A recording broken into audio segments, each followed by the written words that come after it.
You are live. Happy New Year, my gorgeous flower pots. It is 2024 and it is the first Sunday service of the year. How are we? Where are you joining from? Give me a like, give me a love, give me a share. Comment in the comments because I can currently see the comments, which is quite exciting. Not sure whether should have a light on or not, but we'll fuck about it and see what happens. Hello, Stacey. Work. Oh, did you see the illumination then? Ooh, that's exciting. 9 people have joined this live. Looking up like that, I need to look like that because of my very focal bifocal things. But if I look like that, then you can stick light. If I turn light off, what's it fucking do? Fuck all, really, doesn't it? What really do? Does it do more? Yeah, it illuminates this lightly, doesn't it? Happy New Year! Today, I've made a resolution that today is the last day that I will wish anybody a Happy New Year. Because you can't keep saying it into fucking February, can you? It's Happy New Year. I hope this year is happy, healthy, prosperous, and you know, even if you're not New Year, New Me wanker, because there's all that New Year, New Me, it's just me and kids from now on, even if you're not one of them, you know, just do you, be you, and just try and do better on the things that you want to do. So every day this year, I've decided it's not a goal, it's not a resolution, just going to be nicer. And the first person I'm going to be nicer with is myself. So this year, I'm going to be nicer. Not done my eye makeup, thrown a bit of concealer on, so I didn't frighten folk, because I've got a lot of redness going on at the minute. So I've done a bit of concealer, thrown my brows on, but then I thought, I hate putting my eyes on. I'm not fucking doing it. Not putting a load of eye makeup on, so then I have to rag it off 40 minutes later, an hour later. So if you think I look ill, it's not. I'm not ill. I'm absolutely fine. Apart from a bit of a bad back, it's because I've not done my eyes. But I have put my teeth in. So treating you to teeth. Hello from cold Blackpool. It's cold here in Aslington. It is cold. I went to the back door and Ricky, next door neighbour, went, "What are you doing? Good morning." I went, "Good morning, Happy New Year." And I thought, today's last day I'm going to say Happy New Year. I went, "I'm getting ready for Sunday service." He went, "Are you still doing that?" And I went, "Yeah." "Oh," I said, "It's my job, Ricky, it's my job."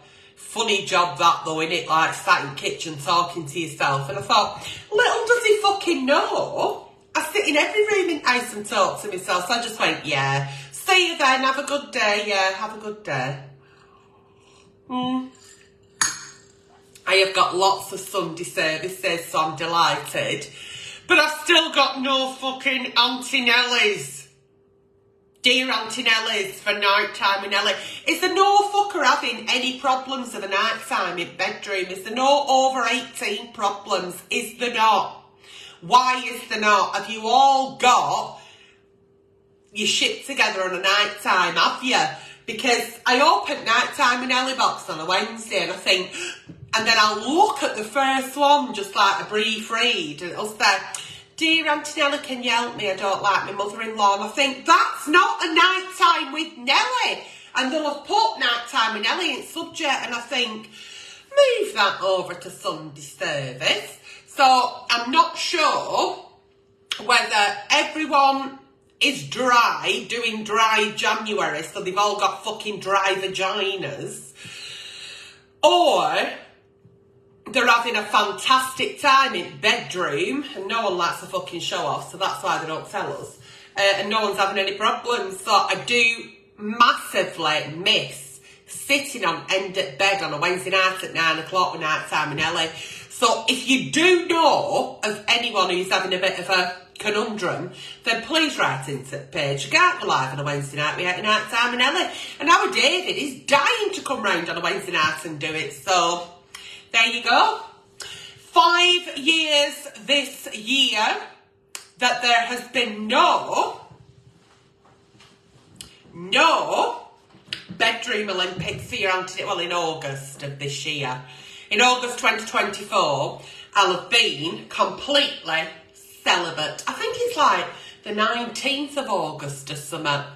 So I can't write into night. It is a choice, by the way, trolls. It is a choice to be celibate.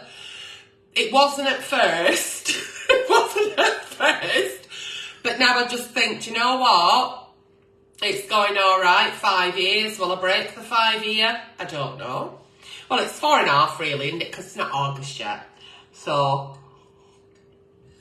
somebody's just put 4 years for me. Oh, Jevil. Yeah, 5 years in August for me. So really it is kind of still a bit 4 years, isn't it? But yeah, 5 years in August. And yeah, Vera hasn't been touched by another person. Not going to say she's not been touched by me because you're going to wash it and shit, aren't you? Right, Sunday service. Happy New Year. Where are you watching me from? I want to see lots of red love hearts up and down the screen. My implants will be fitted on the 18th of March. And I'm 50 on the 19th of March. And you know I suffer with a bit of anxiety, don't you? And people are already saying, what are you doing for your 50th? And the anxiety it causes me, I don't know why, what is actually wrong with me. I get a lot of anxiety, so I don't know what I'm doing for my 50th. But if anybody in my personal friends and family are watching, stop asking, because it makes me feel like I'm going to stop breathing. I don't know why. I don't know why. It just is what it is. Somebody's watching from Scarborough, so it's not showing me the names, but it's showing me comments. So hello. Right, lots of love hearts. Come on, send me the love, and we're going to start Sunday service. If you are watching on YouTube, where I download this after, it's 12:06. So I'll put that in the description for them because they may not want to hear me going on and on with stuff. Right, let's go. Dear Aunty Nelly, I'm getting married and organising the wedding. Congratulations, gorgeous flower pot. How lovely. Ooh. Although we've asked for minimal financial assistance, it would be helpful if both sets of parents contributed.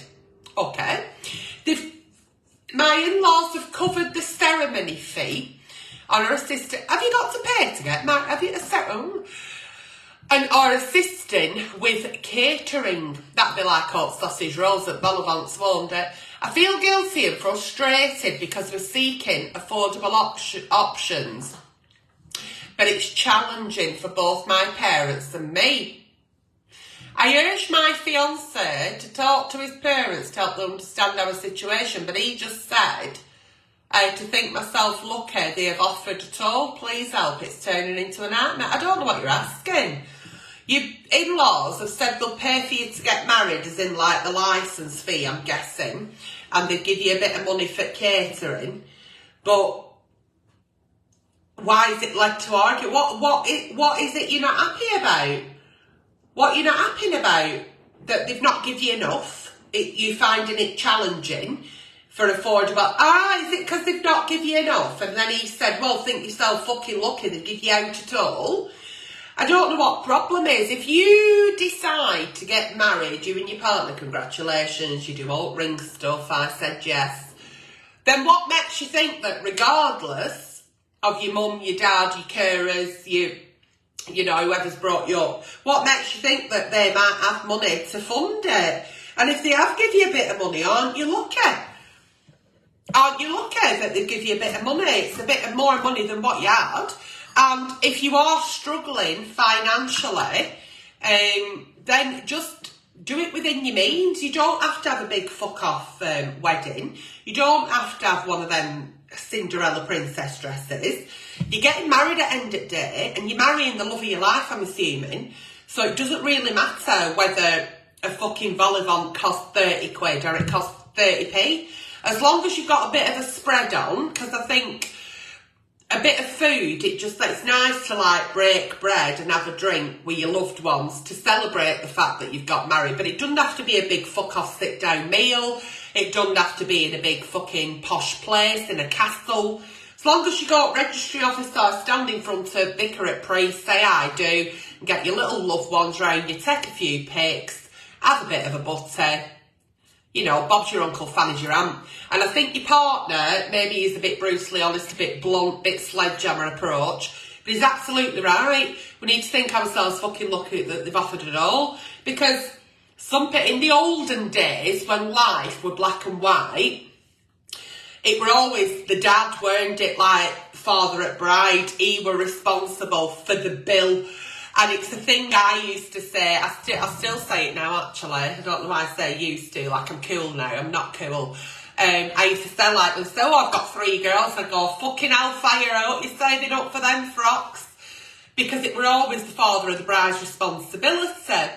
And then, like, the in-laws, like, they would say, oh, we'd like to contribute, and the father of the bride would be like, no, it's my daughter's wedding. It was just a tradition thing.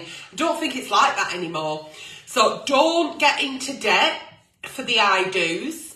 Enjoy your day, and believe me, people will remember the feeling of your wedding, not the size of your fucking frock or the fact that your sandwiches had no crusts on them, whatever it might be. They remember what a beautiful wedding. Don't they look happy? Yes, and Sheila and her husband had moved to New Zealand or whatever. They remember feelings and memories rather than things. So enjoy it. Don't let it be a nightmare because you're focusing too much on the wrong things. And your partner's absolutely right. Think yourself fucking lucky. Dear Aunty Nelly, we've been together for around 8 months. And although he has met my kids, bit soon, we've enjoyed family outings, but he's not willing to introduce me to his kids. His kids are 13 and 17, teenagers, little bastards. It worried me that he's open to share my life, but not his. Regarding Christmas, he mentioned his kids coming over, but it didn't happen and I wasn't surprised. His constant response is that it's just not right time, and I'm less so confused about what to do. Well, you don't need to do anything, do you? Anonymous Flower Part 44. You've been with this fella 8 months, and that's not a long time, that. I think I might have some canned veg older than that in cupboard. It's not a long time, and people move at different paces. I mean, some people might date and not introduce that person to the family until they've made that decision. That doesn't mean to say they don't enjoy being with you and they don't enjoy spending time with you. So he might enjoy the fact that you've got a family, you've got kids, haven't you? That is your life, you're a mum.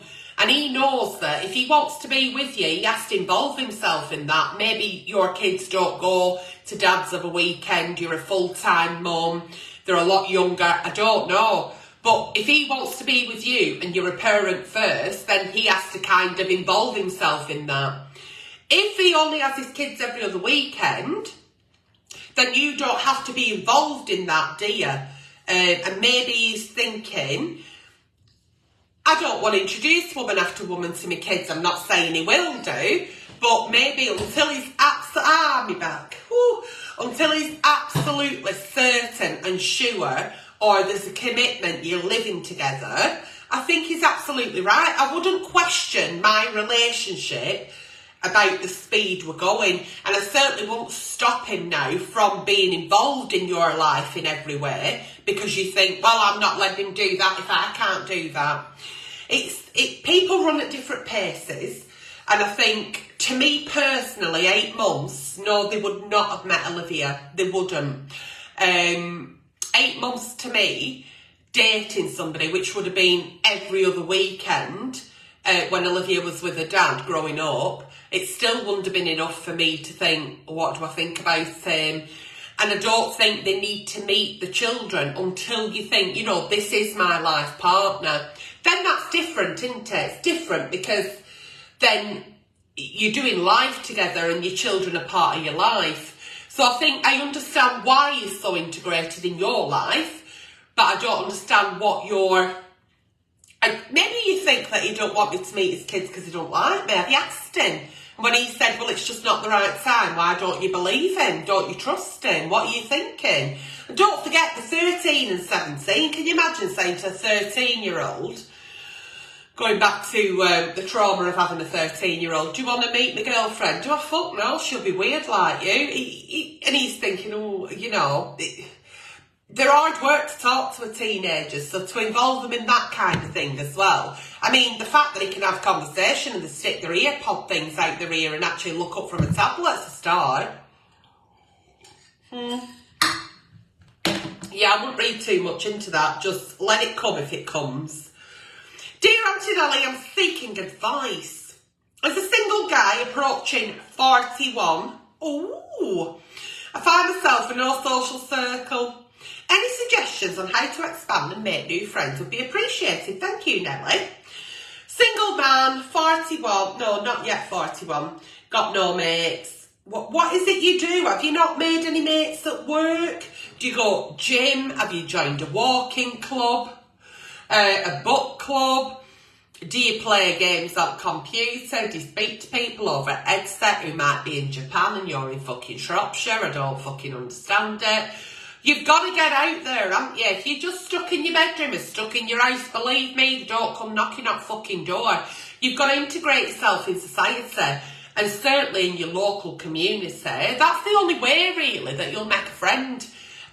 You've got to do stuff. You've got to be around. Have you thought about dating apps? Dating apps are not just for dating, apparently. You can make mates on them. I don't know how that goes. Like, hello, I'm looking for a friend. Hello, I'm looking for my friend Kimberly. Have you seen her? But people do shit like that as well, don't they? So that is what my advice would be. Join some kind of club, go to some kind of, I don't know, fucking walking group, or get a bit more into classes at leisure centre and shit like that. I don't know what anybody else might say. Don't know whether anybody else will say, yeah, I agree with you. I don't know. But yeah, do that. So good luck in making a friend. Dear Aunty Nelly, I've been in a relationship with my boyfriend over 12 years. Fucking hell. 2 years, 2 months was my longest relationship. Okay. Initially, things were good, but his adult kids moved back in. Oh, they're 21 and 24, and the dynamic shifted, but not in a good way. Oh, he treats them like they are newborn babies. I treat my daughter like she's a newborn baby. We all know that she's 28 years old. However, she's just come out of the womb the way I am with her. His daughters are very manipulative and controlling.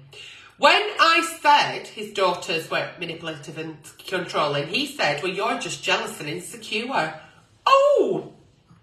I supported the house financially, contributing £900 a month to rent and bills. Where are you fucking living? Buckingham Palace? Then again, I know it's a lot more expensive down south. We don't know, we're barring up north. But then we haven't got street lights and running water and roofs, have we? I left. His kids never paid him a penny. I decided, right, okay, so this woman has been living with boyfriend for 12 years, and they've been together 12 years, and she's been tipping up £900 a month, her contribution towards rent and bills. Kids have moved in, and I say kids even though they're adults, because when you give birth to them, they're always your kids. And she don't like the girls, she reckoned they're a bit this and that, and he's gone, well, you're just fucking jealous, and she said, well, I'm fucking going then. And he said, good.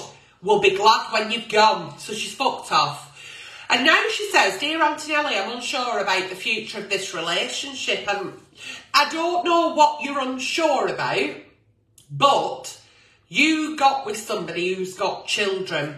And isn't it nice that there is absolute world and his absolute priority?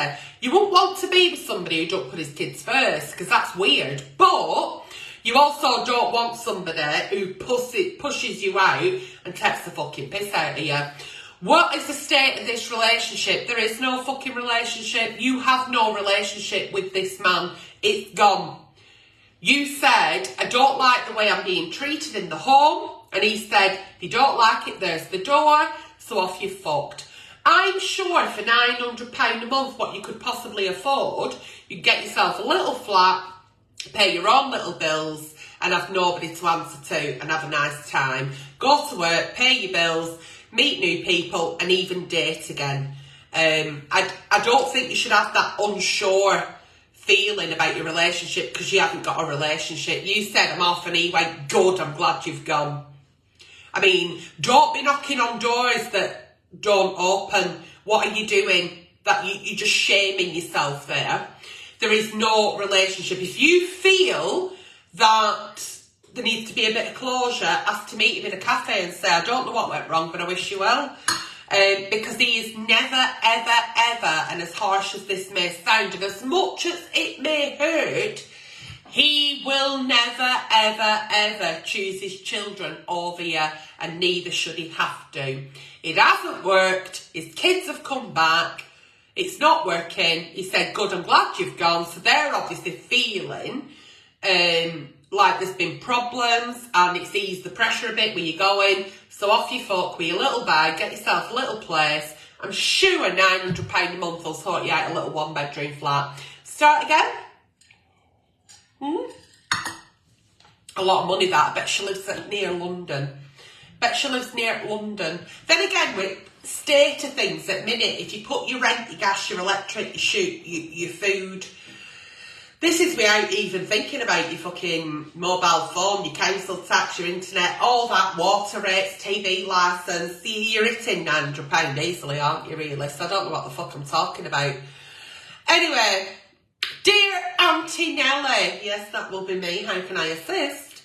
My 16-year-old daughter keeps asking for permission to have a sleepover with her boyfriend. She keeps telling me that they're not sexually active and just want to spend time together, watch a film and sleep next to each other.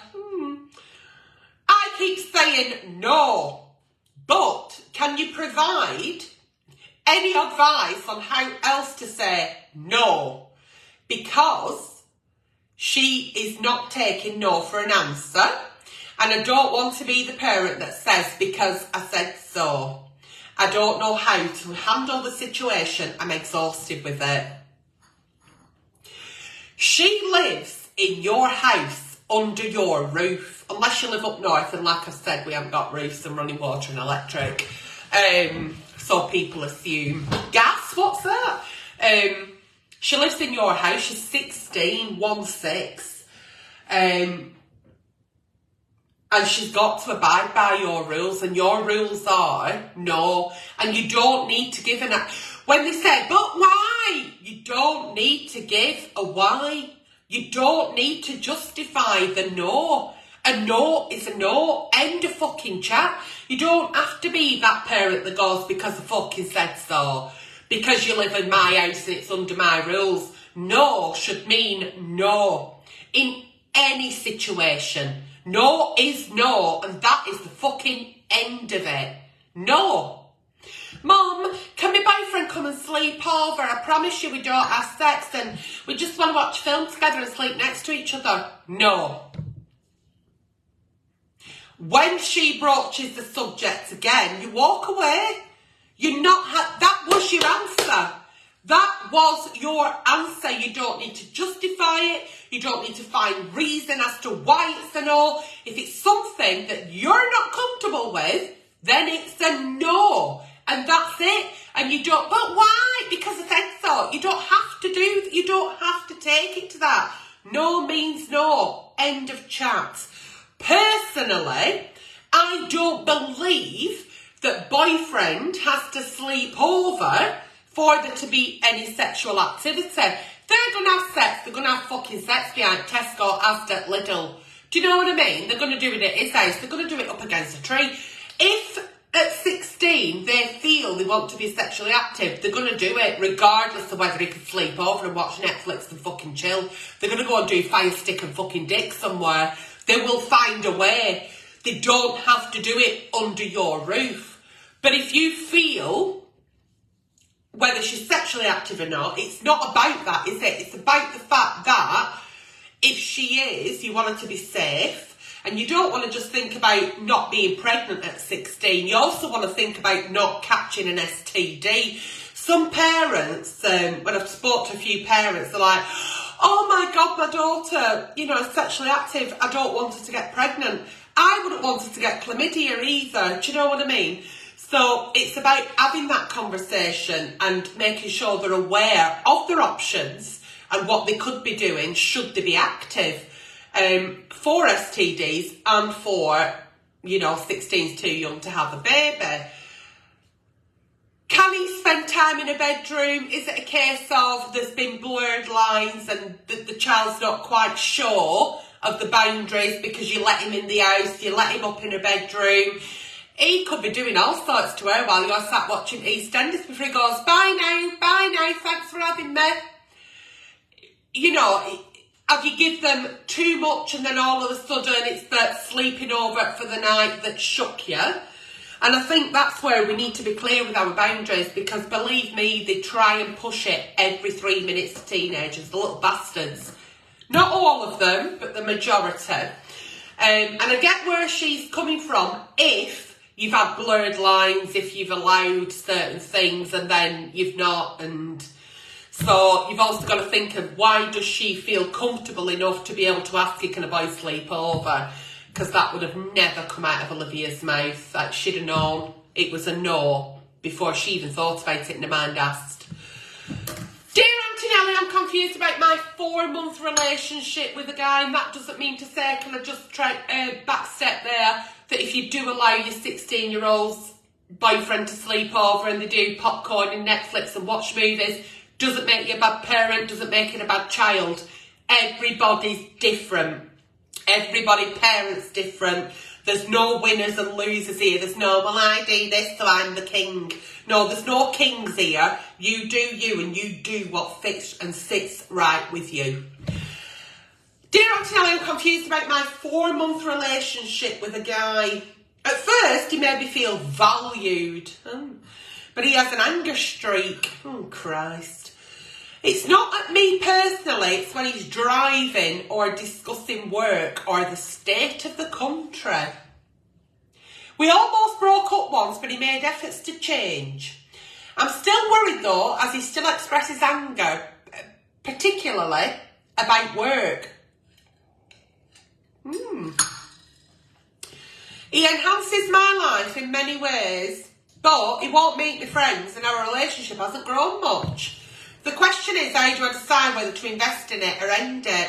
Is he looking to change jobs? If he gets right mad about work, I mean, he can't do it about fucking state of country. Don't matter who we fucking vote for, they're all a fucking shower of shite. Is he looking to change jobs? If he gets really vented up and shouts and screams and tries to, I don't know, he has anger issues, like road rage, do you mean? Then maybe he's not in the right job. And I'd be saying, listen, it really works you up, does this job? Don't think you're right happy. You're thinking of going elsewhere, because I think you should. Unless he changes that, then he's going to just stay mad, isn't he? But state at country, he's going to have to fucking suck it up, Buttercup, because it's a shower of shite, and it doesn't matter who's sat in that big chair. Yeah. So how do I end it? Invest in it or end it? If he's willing to change jobs and not be as mad, or is he just one of them people who are just right mad? If he's just a right mad person who just gets irritated and rants and screams and shouts for things that are just not, you know, worth it, and that's his personality, then I don't think he's right for you, especially if you're uncomfortable. I don't mind people who scream and shout about stuff. I find it quite amusing, actually, as long as it's not vented towards me. But yeah, if he's just a mad person, angry mad person, yeah, it'd eventually grate on you, wouldn't it? So you've got to get rid. I don't think you should invest in it. Get rid of him. Dear Aunty Nelly, after being with my boyfriend for a year, oh, this could be a night time with Nelly. It slipped through the net. Are you ready? Any advice I do give on this show is purely for entertainment purposes. Okay? Disclaimer there. Any advice I give on this show is purely for entertainment purposes. Viewer discretion is advised. After being with my boyfriend for a year, everything was great until I recently caught chlamydia. My boyfriend denies giving it me, but I've always used protection with everybody else but him. So it's come from him. I'm upset and angry. My mum absolutely hates him, and now she won't even let him in the house. I'm unsure now about our relationship. I do feel love for him, but I've never considered even breaking up before. Should I end things or try to move past it? The first thing you should do is take the medication that's been prescribed from your general practitioner for the fact that you've got chlamydia. When you said, I use protection with others, are you in an open relationship? Does that mean that he's the only one that goes bareback and that every fucker else has to wrap up? I don't understand. Or do you mean you've always used protection, but now you're in a relationship where you're not, so it could only have come from him? I don't really understand that. Why does mum know that you've got chlamydia? If you've got a parent that absolutely despises your partner, so there's a fire burning, you don't add fuel to the fire. How does she know this information? Are you that close with mum? Did you know that she already hates boyfriend, so I'll tell her that he's giving me chlamydia, and now you're shocked that she goes, he's not allowed in my fucking house, dirty bastard? What, you know, that you may have brought upon yourself. And I always say, don't keep things secret. You need a support network around you, and you want to have conversations with your friends and your family, especially your parents, about your partner. But sometimes you've got to be careful on your audience, and you've got to choose your battles as well. So I wouldn't have necessarily told mum that boyfriend gave me chlamydia, knowing mum hates boyfriend. Does that make sense? Does that make sense? Because now she's like, I didn't fucking like him, now I can't fucking stand him. Don't let his fucking chlamydia diseased riddle face come near my front door. If you believe that he has given you chlamydia, he's denying it, is he trustworthy? Is there any chance you're moving past it? Possibly not. To get the trust back in a relationship, if there's no trust, there's no relationship, but to get the trust back, yeah, it sounds to me like you're quite young, immature, and it might only be a newish relationship, as in like a committed relationship because you still live with mum. I don't trust him, I don't believe him. Your mum's probably right, and she's seen something you didn't, because we're really good at red flags, whereas youngsters, they see the red flag, but they turn it into, you know, fucking pinks and blushes, don't they? We see red flags. Get rid, move on, take your medication and be more careful in future. Dear Aunty Nelly, I'll soon be leaving the country. Oh, bon voyage. I am going to live permanently abroad. While I'm not too nervous about the move, I'm excited. I know that I'm going to be spending my upcoming birthday alone for the first time.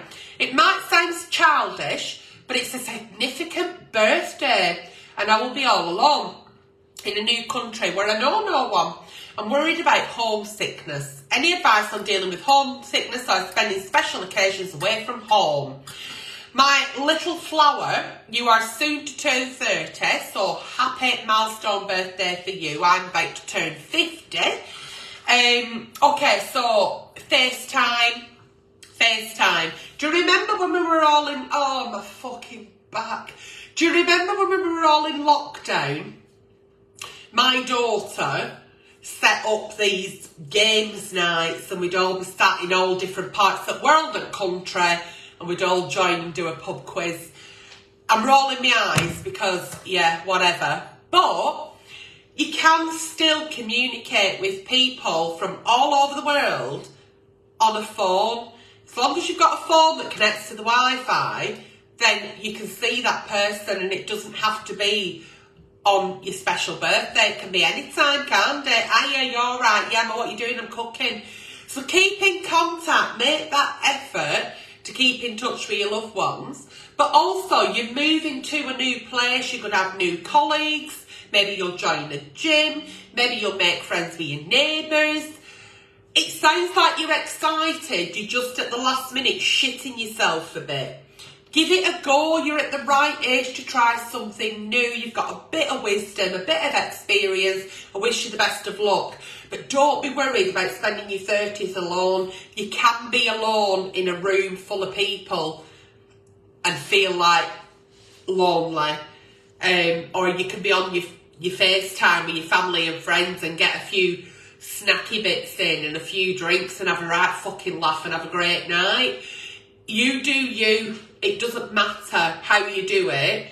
And just because you're there and they're not there physically in person, you can still have them on the screen. And, you know, that's the best of a bad job, really, isn't it? And start looking at your timetable, work it around work and holidays and all that, and make sure that you can get home as much as you can. You might think, why didn't I do this years ago? It's amazing. Or you might think, do you know what? I've done it for a bit and it's not what I thought.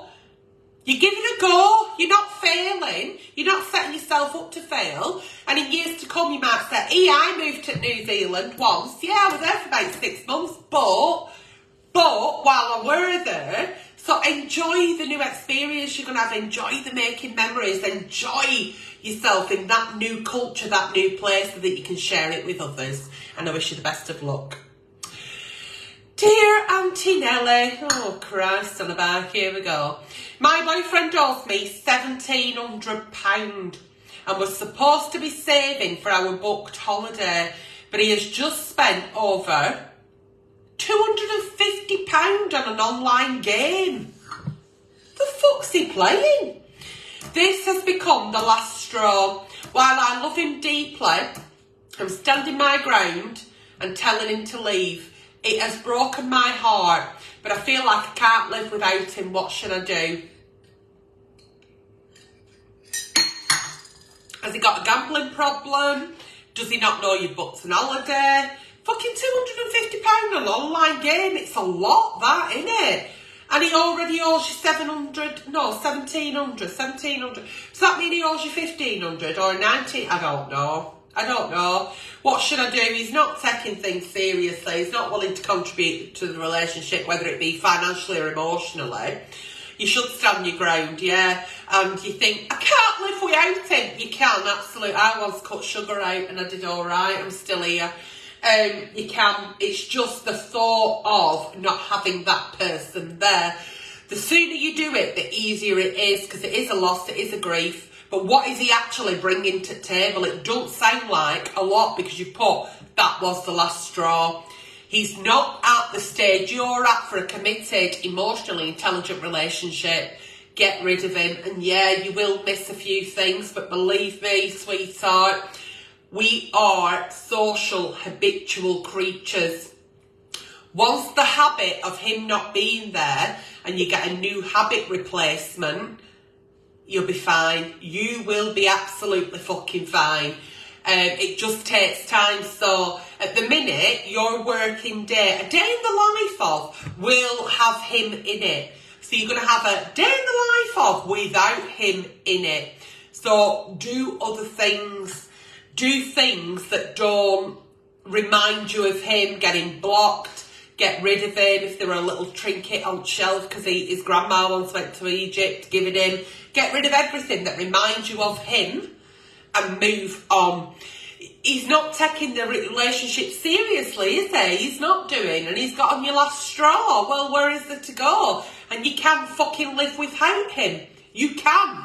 People walk this planet every day who've lost people. It amazes me. But they do it, and so will you. Dear Aunty Nelly, after being widowed for 4 years, following a 15-year marriage, I met someone new. However, I'm struggling to fully embrace this new relationship, feeling the need to hide away and fearing judgment from others. Oh, bless you. It's frustrating and I need help. Oh, sweetie pie. Right, okay, listen, my little flower pot. You were in a 15-year relationship and unfortunately the love of your life, let's say, passed away. You've been grieving, you've been widowed for 4 years. That doesn't mean to say that that 4 years is so important to this. You will miss that person for the rest of your life. You will be widowed in your heart, in your mind, emotionally for the rest of your life because you didn't choose to end that relationship. You didn't choose to end it. It unfortunately ended because that person died. So you will always love that person. You may even be still in love with that person, and that's normal. Is there room for somebody else? Absolutely. Are you allowed to enjoy dinner with somebody new? Absolutely. Are you allowed to laugh again? Yes. Yes. Fully embrace the new person in your life. Do not be afraid. Do not shy away. It is nobody's fucking business. It does not mean to say that you've not been on your own long enough, or how dare you when, you know, you said how much you loved whoever it may be. It is nothing to do with anybody. Their judgment is none of your concern. Life is very short, as unfortunately you've found out. So make yourself happy. If that person you're enjoying going for walks with, you're enjoying having meals out with, you're enjoying going on road trips or little holidays, if you're enjoying life after the fucking terrible trauma of losing your partner, then I'm pleased for you. I'd be the person that'd be judging, saying, good for you, darling. If it makes you happy, do more of it. And I think none of us would go wrong by doing a little bit more of what makes us happy. I mean, obviously I need to stay away from chocolate because that makes me very happy. But yeah, all joking aside, you've met someone new. Don't feel ashamed. Don't feel like you can only date behind closed doors. Do not do that, darling. Nobody in the right mind who's not bitter or devious or malicious will think of it as you not loving that partner enough, or you moving on too quick, or it says more about them than it does about you. So navigate those emotions. You're feeling like you're having a nice time, then have a nice time, because you are having a nice time and you're entitled to have a nice time. And your partner, God bless them, may they rest forever now in perfect peace, will also want you to have a nice time. So have a nice time, because none of us know how long we're here for. There's no expiration date on us. So just enjoy it.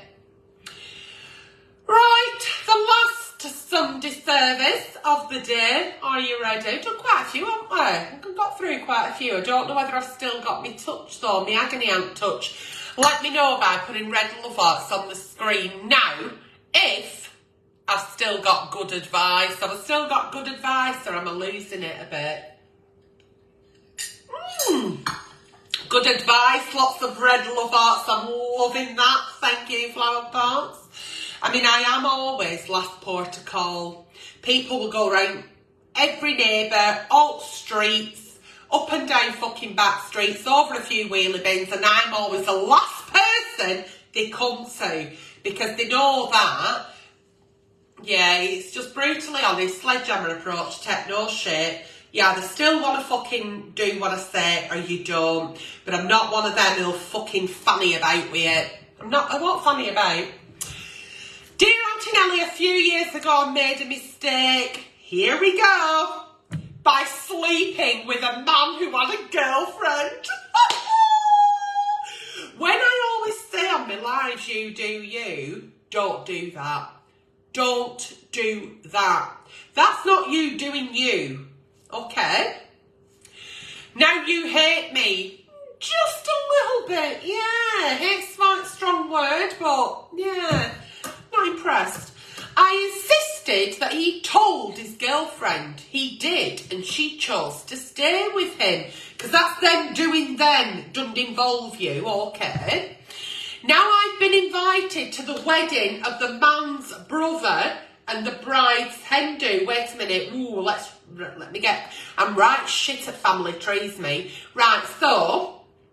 You shag someone's boyfriend and the boyfriend has a brother, and now you're going to brother's wedding. Right? Yeah, right, okay. And do. So, it's... Whoever you shag do is not single. It's his brother and his sister-in-law. So you're going wedding and you're going and do. Right, okay. His girlfriend will be there. I feel I can't attend without revealing the truth. What's wrong with you? What is wrong with you? You made him tell her he'd been unfaithful. He did. And now you feel like you've got to reveal the truth. To who? The man told his girlfriend. The girlfriend decided to forgive him and carry on in a relationship. What truth do you want to reveal? Apart from you're a cheating cunt. What truth is there? Oh, now you've put A. Do I? A. Tell everyone that what? The whole of the fucking hen party? Ask the girlfriend how she would like me to deal with things, which is B. Or C. Just go to the wedding hen do. Listen. How much drama do you want? How much bad feeling do you want to drag up? What should I do? You are not significant. It's not your wedding. It's not your end party. And he wasn't your fucking man. Why you've got an invite is fucking beyond me. Okay. However, you have got an invite to the wedding and to the hen party. I wouldn't have the fucking shame to attend. Oh no, you've more faces than fucking 10 clock flower. You need to stay the fuck away because one or too many fucking carvers and you'll be sat on somebody else's fucking knee and going, oh, is that your wife? And, oh, well, I like married men. Fuck off. You're not invited. I think you should have a really, really deep conversation with yourself and not go to the end party and not go to the wedding and keep your fucking gob shut.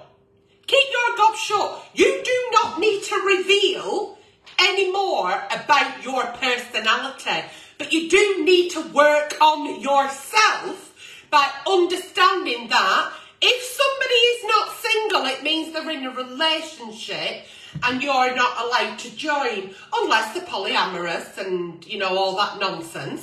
It is no business of yours how they dealt with it. And it is no business of anybody at the wedding or at the hen party to know about it. Okay?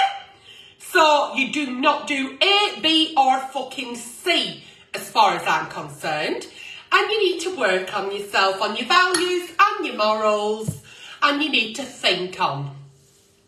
That's my advice. Fucking think on. Okay? As gorgeous as some men are, when they've got girlfriends, when they've got wives, even if they see somebody, they're taken. And I don't want to go in a fucking restaurant. This is the only way I can describe it. You go in a restaurant, right, and you're waiting to be seated, and somebody's just had a meal delivered, and you usually look and think, oh, that looks quite nice, whether it be burger and chips or a fucking lasagna. You don't go over and go, oh, can I just have a bit of that? Why? Because it's not appropriate.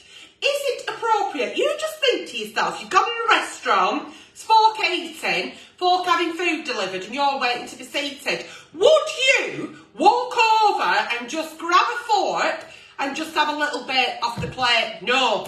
That is exactly what you're doing when you are going with other people's, their food, other people's partners. So if you won't do that, then don't do that. So do better and think on. I hope you've all enjoyed today's Sunday service. I have really enjoyed being back with you.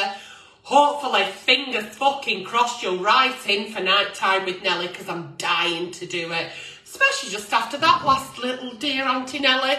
So whatever you do with your new year, let's all do it together. Happy New Year to each and every one of you. Thank you for joining me and enjoy the rest of your day. Once again, thank you so very, very much for your love and your support through 2023. And I can't wait to see what happens with us in 2024. Take care, flower pots, and thank you.